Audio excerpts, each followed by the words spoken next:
ആഘോഷകാലമാണിത്.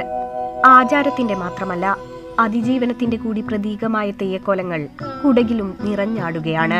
കുടക് രാജാവിന്റെ സേനാനായകനായ ബോളുക്കയ്ക്ക് മഹാഗുരു പദവി നൽകി കെട്ടിയാട്ടം നടത്തുകയാണ് കുടകിലെ പിൻതലമുറക്കാരും ദേശവാസികളും. കുടക് ജില്ലയിലെ ചെലാവര ഗ്രാമത്തിൽ പട്ടച്ചെറുവണ്ട കുടുംബത്തിലെ മൺമറഞ്ഞുപോയ മുതുമുത്തച്ഛനാണ് ബോളുക്ക. ബോളുക്കയുടെ സേനാനായക പരിവേഷം തന്നെയാണ് ഇതിന് കാരണം. അദ്ദേഹം ജീവിച്ചിരുന്ന കാലത്തെ പോരാട്ടവും നായക പരിവേഷവും തുളുമ്പി നിൽക്കുന്നതാണ് കോലധാരിയുടെ വചനങ്ങളും പെരുമാറ്റവും. പട്ടച്ചെറവണ്ട കുടുംബത്തിലെ 100-ലേറെ മുതിർന്നവരും പിന്മുറക്കാരും നാട്ടുകാരും പങ്കെടുക്കുന്ന തെയ്യാട്ടം 2 ദിവസങ്ങളിലായാണ് നടക്കുന്നത്.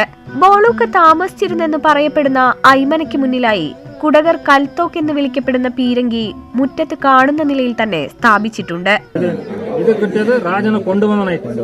ഇത് ഒരു 350 ഏക്കർ ജാഗീർ ജാഗ, പിന്നെ ജമമല ഒരു 2000 ഏക്കർ ജമമല. ഇത് രാജന് ಬಳುವಳಿಯಕ್ಕೆ കൊടുത്തത് ರಾಜನ ಕೊಂಡವನ. ರಾಜ ಮಾತ್ರ ರಾಜನ ಮನೆತನ ಫುಲ್. ಇದು actually according to DN Krishnamurthy, ಇತಿಹಾಸ ಬರಹಗಾರ. ಅವನ ರೈಟ್ಸ್ ಎಲ್ಲ ಡೆಲ್ಲಿലുണ്ട്, ഇവിടെ എവിടെ ഇല്ല. അതിന്റെ ബുക്കിലെന്നുണ്ട് അത്. 1778 ടിപ്പു സുൽത്താൻ കുടക് പിടിച്ചെടുത്ത് ആധിപത്യം സ്ഥാപിച്ചപ്പോൾ രാജാവ് വീരരാജേന്ദ്രനെയും കുടുംബത്തെയും തടവിലാക്കുകയുണ്ടായി. പട്ടച്ചെറുവണ്ട ബോളുക്ക അനുയായിയായ അപനിർവണ്ട അച്ചയ്യയുമായി ചേർന്ന് രാജാവിനെ മോചിപ്പിക്കാനുള്ള കരുക്കൾ നീക്കി. എണ്ണക്കച്ചവടക്കാരായി വേഷം മാറിയെത്തിയ ബോളുക്കയും അച്ചയ്യയും രാജാവിനെയും കുടുംബത്തെയും തന്ത്രപൂർവ്വം തടവറയിൽ നിന്നും മോചിപ്പിച്ചു. മടിക്കേരിക്കോട്ട ടിപ്പുവിന്റെ അധീനതയിലായിരുന്നതിനാൽ കൂർച്ചി എന്ന ഗ്രാമത്തിലായിരുന്നു രാജാവിനെയും കുടുംബത്തെയും രഹസ്യമായി താമസിപ്പിച്ചത്. ഇവിടുത്തെ താമസ സ്ഥലത്തിന് തീയിട്ട് ഇവരെ കൊല്ലാൻ ശ്രമം നടന്നു.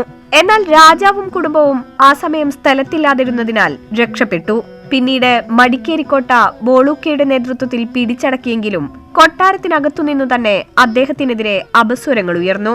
രാജാവിന്റെ പിൻഗാമിയായ ദൊണ്ടവീരരാജൻ അസൂയാലുക്കളുടെ കെണിയിൽ വീണ് ബോളുക്കയെ കൊല്ലാൻ ഉത്തരവിട്ടു.